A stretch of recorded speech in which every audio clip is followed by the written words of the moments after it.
జగన్ గారు కంపల్సరీ ఇస్తాడు. అన్నాడంటే మాత్రం చేస్తాడు. అన్నాడు ఆయన నోట వచ్చిందంటే మాత్రం తన తప్పకుండా నెరవేరుస్తాడు. గత 5 ఏళ్లలో మరి ఈయన చేసిన పనులు ఉన్నాయండి. ఒకే చోట కూర్చున్నాడు. జనాలు మొత్తం అందరినీ పిచ్చోళ్ళని చేశాడు. అక్కడ తాడేపల్లిలో కూర్చొని సచివాలయంలో కూర్చున్నట్టు క్రియేట్ చేసి మొత్తం అన్నీ అక్కడి నుంచి ఆపరేట్ చేశాడు ఆయన. ఏపీ అప్పుల్లో ఉంది. ఈ అప్పులు చూసుకోవాలి, ఇటు ప్రజలకి దగ్గర అవ్వాలి, ప్రజలకి ఇచ్చిన హామీలు కూడా నెరవేరవాలని చంద్రబాబు నాయుడు గారికి, పవన్ కళ్యాణ్ గారికి ఉంది.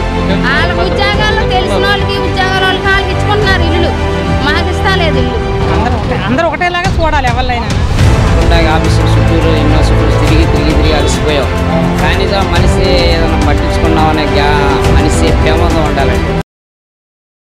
జూన్ 2024 నుంచి జూన్ 2025 వరకు చంద్రబాబు నాయుడు ఎన్ని పథకాలు ఇచ్చాడు, మీకు ఎంత బాకీ ఉన్నాడని చెప్పేసి కూడా మాజీ ఎమ్మెల్యేని వెళ్ళి ఆ ప్రజలకి వివరించాలని చెప్పేసి కూడా చెప్తున్న మాట మీరేమంటారు? గత జూన్ నుంచి జూన్ వరకు జగన్మోహన్ రెడ్డి గారు ఎమ్మెల్యేలకి ఎంత బాకీ ఉన్నారు ఏంటైనా? చంద్రబాబు నాయుడు గారు ప్రజలకి ఎంత బాకీ ఉన్నారు, ఎన్ని పథకాలు ఇచ్చారని చెప్పేసి కూడా వివరించాలని వాళ్ళ ఎమ్మెల్యేలను వెళ్ళమంటున్నాడు. గత 5 ఏళ్లలో మరి ఈయన చేసిన పనులు ఉన్నాయండి. ఒకే చోట కూర్చున్నాడు. జనాలు మొత్తం అందరినీ పిచ్చోళ్ళని చేశాడు. అక్కడ తాడేపల్లిలో కూర్చొని సచివాలయంలో కూర్చున్నట్టు క్రియేట్ చేసి మొత్తం అన్నీ అక్కడి నుంచి ఆపరేట్ చేశాడు ఆయన. ఆయన వచ్చే పథకాల మీద బేస్ అయిపోయి జనాలకి ఇంకేమందరూ 30 ఏళ్ళు నేనే ఉండాలి కానీ ఫిక్స్ అయిపోయాడు. మరి ఆయన ఏం చేశాడు? విపరీతంగా రేట్లు పెంచాడు ప్రతిదాని మీద. ఆయన చేసినయే ఇసుక ఛార్జీలే కానీ, ఇసుక ఛార్జీలు, కరెంటు బిల్లు కానీ, ఏదైనా కానీ ఇవన్నీ ఆయన పెట్టినయే కదా. ఇప్పుడు వచ్చి తగ్గలేదు అవి.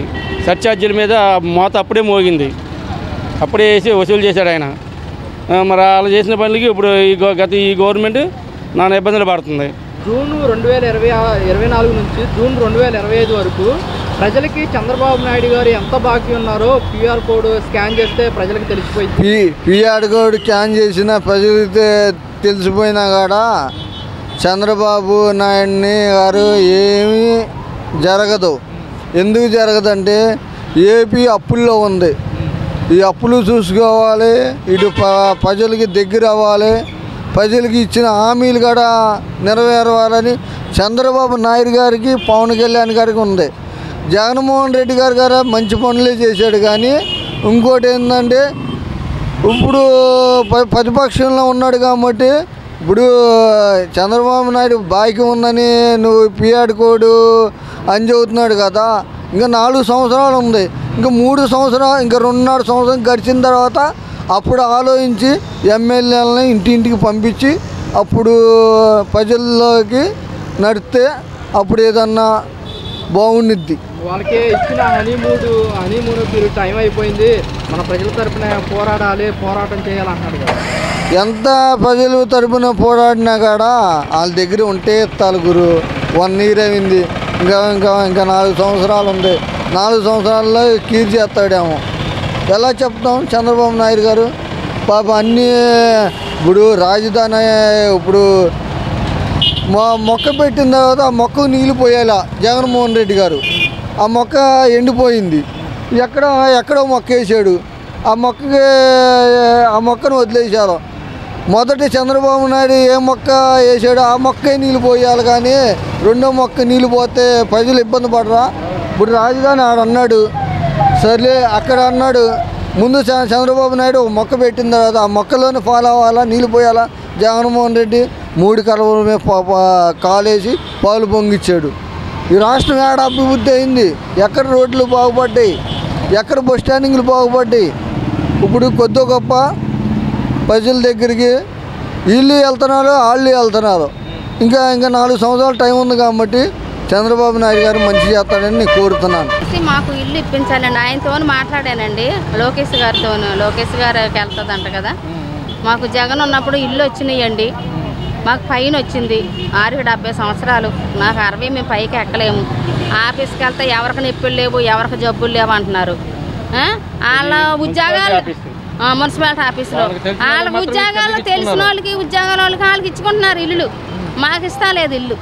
అది దయచేసి నిన్న జగన్మోహన్ రెడ్డి గారు వాళ్ళ నాయకులతో భేటీ అయ్యి చంద్రబాబు నాయుడు గారు ఇచ్చిన హామీలను గాలి వదిలేశారు. మీరు ప్రజల దగ్గరికి వెళ్ళి మొత్తం వివరించాలి, క్యూఆర్ కోడ్ ఇస్తా అని చెప్పేసి కూడా అన్నమాట. మీ దగ్గరకు ఇప్పుడు మా దగ్గరకు వస్తే మేము చెప్తామండి, ఇలాగ మీరు ఉన్నప్పుడు ఇచ్చాం, డబ్బులు కూడా కట్టామండి, అప్పులు చేసి కట్టాము డబ్బులు. పై 4 పొరలు ఇచ్చారు, ఇప్పుడు సంవత్సరంన్నర అయింది. అదేమో అప్పుడు 60,000కి వడ్డీ కట్టుకోవాలి, మేము ఇక్కడ అద్దుకోమంటున్నాం. ఆ ఇంటికి వెళ్ళిపోతాం బాబు మాకు ఎంత ఇప్పించండి అంటే అవి ఇస్తలేదు ఇల్లు. ఆ తిరిగి అలసిపోయి ఊరుకున్నాడు. ఇప్పుడేమో ఆయనకేమో ఆపరేషన్, మేము ఇప్పుడు ఎక్కడికి వెళ్ళాలి, ఆ ఇల్లు మీకేమో సొంత ఇల్లు ఉంది కదా, మీరు అద్దెంట్లో ఉంటున్నారేట అంటున్నారు. 4వ పొర ఎక్కడెక్కించి తీసుకెళ్ళండి ఆయన్ని, 70 సంవత్సరాల మనిషిని, మోకాలు ఆపరేషన్ చేయించుకున్న మనిషిని. దయచేసి ఆ లోకేష్ గారు ఏమైనా సాయం చేస్తే బోండావమ్మ గారికి చెప్పి సింగనగర్ రైలు కట్ట దగ్గర వస్తాయండి ఇల్లు. వెళ్ళాము, అందరి దగ్గర తిరిగామండి, మళ్ళీ వెళ్తాము. ఏదన్నా అక్కడికి హెల్ప్ చేస్తే మళ్ళీ నెలాఖరు ఆయన హాస్పిటల్ నుంచి వచ్చాక మేము వెళ్తాం. ఎలా ఉంది కూటమి ప్రభుత్వం పనితీరు, సంవత్సరం పరిపాలన? ఎలా ఉంది, మా కష్టాలు ఎప్పుడు తప్పట్లేదు, కష్టపడడం ఎప్పుడు ఇదే బాధ. మనకి ఏం సౌకర్యం మనకేం పడే వరకు పడ్డాయి కానీ మాకేం లేవు. అప్పుడు జగన్ ఎక్కేటప్పుడు మన 40 సంవత్సరాలకి డబ్బులు పడ్డాయి, డ్వాక్రాకి డబ్బులు పడ్డాయి. ఈసారి కొంతమంది పిల్లలు ఉన్న వాళ్ళకే ఉంది, పొలాలు ఉన్న వాళ్ళకే, కానీ మళ్ళీ లేని వాళ్ళకి ఏమి లేదు, పొలం లేదు, లేదు, ఏ అవకాశం లేదు. మరి ఆగస్టు 15 నుంచి ఉచిత బస్సు ప్రయాణం అంటున్నారు, ఆడబిడ్డ నిధి కింద 1500 ఇస్తామంటున్నారు, ఎలా అనిపిస్తుంది? మేము మరి ఆయన ఇది ఏం చేస్తాం, ఇస్తే సంతోషమే. పేదవాళ్ళం బతకలేకపోతే కూలికి వెళ్తే కూలి కూడా లేదు, జరగడం ఇబ్బంది. ముసలాయన ఆయన ఇద్దరు పెంచాలి, పాపని ముసలాయన 200 కూలి. పింఛన్ వస్తుందా? ఆయనకే వస్తుంది పింఛన్, ఎక్కడికి వెళ్ళట్లేదు, తిరగలేకపోతాండి ఆయన. పాప కూడా పిచ్చులు వస్తాయి, ఆ పిల్ల కూడా ఇక్కడ పనికి వెళ్తాం. పిల్లకి మరి ఆ పిల్ల ఇంటికాడే ఉంటాను, ఇద్దరిని పెంచాలి. మాకు 200 కూలి, వెళ్ళిపోతాను నేను పొద్దున్న 6ంటికి వచ్చాను. నిన్న జగన్మోహన్ రెడ్డి గారు వాళ్ళ నాయకులతో భేటీ అయ్యి మనం ప్రజల్లోకి వెళ్ళాలి, చంద్రబాబు నాయుడు గారు పథకాలు ఇచ్చి మోసం చేశారు, మనం వాళ్ళకి చెప్పాలని చెప్పేసి కూడా అంటున్నమాట. వస్తే మీరు అంగీకరిస్తారా? ఎవరు జగన్మోహన్ రెడ్డి అందరూ ఒకటే, మనకి ఎవరైతే మనం ఏం చేయాలి, అందరూ మనం అలాగే చూడాలి.